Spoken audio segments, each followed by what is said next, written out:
आजी काय गोरी? तू बनवतस तसं मसाल्याचं आंब्याचं पन्ह बनवून दे ना. बरं चल मी देते बनवून. आता याच्यात कच्ची कैरी टाकायची. आता जिरं टाकायचं, आलं टाकायचं, पुदिना टाकायचा, एक मिरची पण टाकायची.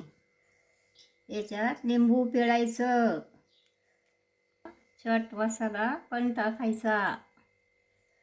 आता याच्यात मीठ पण टाकायचं.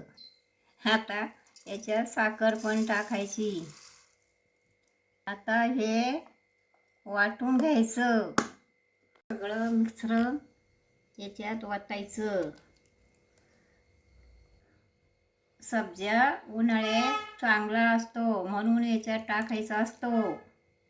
याच्यामध्ये थंडगार पाणी तुम्हाला पाहिजे तसं घाला.